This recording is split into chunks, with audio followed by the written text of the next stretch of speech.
Obrigada. Ora bem, boa tarde a todos. Uma vez que vou falar de emoções, vou-vos poupar a um estado emocional negativo do meu mau inglês. Portanto, espero que compreendam, porque assim eu vou conseguir explicar melhor aquilo que pretendo aqui. Enquanto utilizadora, a minha colaboração tem sido feita nesta equipa e agradeço desde já a participação nestes anos. Espero que seja para durar em termos de colaboração, porque é uma perspectiva muito interessante e aquilo que eu venho apresentar aqui em termos de dados é um exemplo da aplicação do Sense-My Mood à luz da análise da psicologia.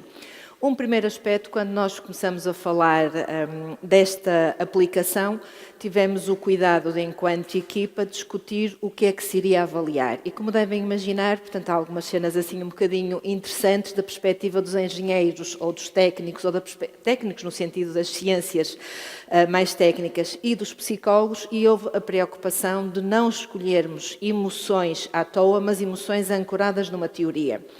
Apesar de nós termos um estado emocional geral, que muitas vezes é aquilo que os sujeitos preferem em termos de rapidez de utilização da aplicação, socorremos daquela que é considerada a teoria mundialmente mais pertinente para a psicologia, que é a teoria de um senhor americano, o Paul Ekman, que alguns irão identificar como sendo o consultor científico da série Lie to Me. E, desde os anos 70, ele tem inúmeras publicações da importância de 6/7 emoções, isto porque ao longo do tempo a teoria foi sofrendo modificações, e emoções que são universais, quer em termos de expressão emocional, portanto, da minha parte, por exemplo, quer em termos de reconhecimento da vossa parte, em função daquilo que eu possa estar a expressar. Mas também tem a ver com o meu autorreconhecimento, aquilo que eu estou a sentir no local, que é aquilo que, no fundo, esta aplicação nos dá de forma mais pertinente. Então, o que é que foi programado? A avaliação de 6 emoções primárias que fazem sentido neste projeto: alegria, tristeza, medo, surpresa, nojo e cólera. Deixamos cair o desprezo, porque o nosso objetivo era medir o estado emocional no local. E o desprezo é uma emoção que tem muito a ver com a interação humana. Portanto, seria muito mais difícil de recolher no âmbito desta aplicação, não faria muito sentido, então deitámo-la fora. E também uma pergunta do estado geral de alegria ou de felicidade. E chamava a vossa atenção que, em termos de terminologia, as palavras que nós utilizamos para avaliar as emoções têm muito significado. E eu perguntar se as pessoas estão felizes ou são felizes tem uma interpretação diferente. Se estão ou são alegres também tem uma interpretação diferente. Portanto, nós utilizamos esta terminologia com fundamentação teórica. Pedimos uma avaliação de 1 a 6 no sentido de nada a muito ou de pouco a muito. E temos ali o exemplo da visualização que os nossos utilizadores veem no telefone, portanto, um primeiro ecrã motivador com os ícones, depois as perguntinhas que podem ser preenchidas ali, emoção a emoção, ou então a opção pelo estado emocional geral. Do ponto de vista qualitativo, uma vez que uma parte dos voluntários eram pessoas nossas conhecidas, nomeadamente eu nas aulas ia cravando alguns alunos, depois ia fazendo algum contacto, portanto, consideraram a aplicação fácil, intuitiva e útil. A escala, então, de 1 a 6, a recolha, começamos mais ou menos abril, maio até julho, os dados que eu trago aqui, porque, entretanto, já continuamos, e, do ponto de vista da base de dados, tivemos cerca de 27 registros de voluntários, alguns só lá foram uma vez, e eu utilizei dados aqui para análise de 16 utilizadores diferentes. Quando nós pegamos nos dados, a listagem que nós temos ali é por utilizador codificado, mas que muitas vezes não me permite cruzar. Isto é, eu sei que predominam homens no grupo dos 27 registros, depois tivemos o cuidado de escolher metade dos registros homens, metade mulheres, mas não conseguimos cruzar quem é mulher com a idade e onde estava, isto de maneira a garantir o anonimato. Pedimos também de ocupações diferentes: estudantes, investigadores, engenheiro, enfermeiro, fisioterapeuta, gestor, professor, psicólogo, técnico superior, para termos uma pool do ponto de vista ocupacional. E a aplicação permite-nos perguntar ao sujeito, quando ele está a preencher, naquele local, qual é o motivo. E há motivos pré-definidos, nomeadamente o trabalho-estudo, está à espera de transporte, se está de passagem no local para ir em trânsito ou se está em lazer. E depois há uma opção outros, que nem sempre as pessoas respondem, e nisto muitas vezes os nossos utilizadores são um bocadinho preguiçosos. Outro, depois abre a janela, diga qual, já não nos respondem nada.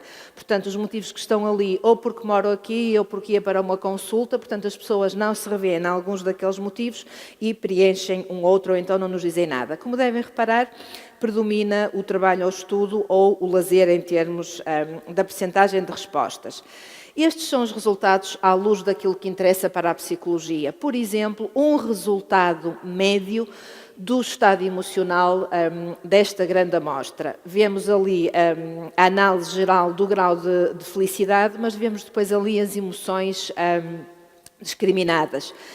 Aqui nós podemos pensar num viés metodológico. Muitas vezes as pessoas que são voluntárias neste tipo de estudos respondem com determinadas características. Portanto, enquanto investigadora, não me espanta que as pessoas coloquem ali mais alegria, porque, por exemplo, do ponto de vista mental, se a pessoa estiver ou mais irritada ou mais triste, não tem sequer paciência para responder a uma aplicação. Portanto, temos de discutir isto também a essa luz. Os dados permitem-nos fazer esta média geral por recolha, permitem-nos ter então este mapa que pode variar do mais laranja no sentido de uma intensidade menor, este é o mapa da alegria, e até um verde mais forte, que é no sentido de maior alegria. Portanto, podemos ter esta visualização com os pontos que a Ana já apresentou. Claro, com mais utilizadores, os gráficos darão mais detalhes e permitirão, por exemplo, identificar um perfil emocional de um determinado local. Aqui temos uma análise estatística que nos permite comparar, e nós trabalhamos apenas com dados agregados no sentido de grandes grupos, portanto eu ali não consigo saber quem é quem. Por exemplo, a alegria apresenta um valor maior, como a teoria explica, nos momentos de lazer. Mas podemos pensar, à luz daquilo que é a teoria atual do stress no trabalho, eu pessoalmente esperava ter um valor mais alto também no stress no trabalho, nomeadamente na cólera, que está ali, mais baixo no lazer, e, por exemplo, não esperava ter um valor tão alto no medo. A pessoa está de passagem. Em que local é que isto acontece? Ali eu tenho apenas análise estatística com o TED Student para as emoções que deram valores significativamente diferentes. Aqui podemos fazer também uma comparação pelo sexo dos inquiridos. Isto também não é nada que venha contradizer a teoria, pelo contrário, reforça, porque normalmente o sexo feminino está mais atento às emoções, é capaz de discriminar ou dar-lhes mais valor. Então é natural que os valores sejam mais elevados, porque estão a sentir, reconhecem e dão mais importância. Então temos ali o resultado clássico das mulheres com mais tristeza, apesar de termos ali um resultado que nem sempre aparece, que é das mulheres também com mais cólera. Agora seria útil discriminar isto. Das mulheres também ali com mais felicidade, podemos imaginar que estamos a falar de 16 contributos ao longo destes meses. Uma comparação por dias, portanto, tratando os dados, respeitando o anonimato e as comissões de ética. Se nós pegarmos nos dados isolados de um único utilizador que eu peguei aleatoriamente na matriz sem saber quem é, eu consigo ver aqui a comparação por dias no estudo de um utilizador para o grau de felicidade, por exemplo, para ver o que é que significa ali, grau de felicidade maior no dia 25, eu posso dar uma explicação, dia 25 foi dia 25 de abril e era feriado. Agora, o que eu não consigo saber é o que é que aconteceu no dia 2 na vida desta pessoa para termos ali um grau de felicidade menor. Aqui a comparação, então, destes 2 dias para o utilizador, portanto, podemos isolar para este utilizador o que é que aconteceu ali.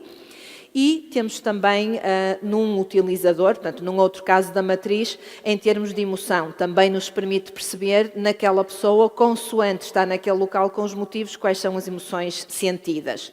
Aqui, comparando 2 utilizadores, portanto, à luz da psicologia, é isto que nos interessa em termos de análise de dados, é isto que nós muitas vezes fazemos com os questionários, e, para terminar, também à luz da teoria, que contributos é que nós podemos dar para a teoria do Paul Ekman, por exemplo, confirmar que há, normalmente em termos teóricos, as emoções negativas estão muito agrupadas, e temos ali as correlações negativas fortes, as correlações positivas fortes, desculpem, entre o teor todo negativo, de tristeza até nojo, por exemplo, a idade também com o contributo que vai aumentando a cólera e a tristeza. Isto tem a ver muitas vezes com as experiências adversas de vida.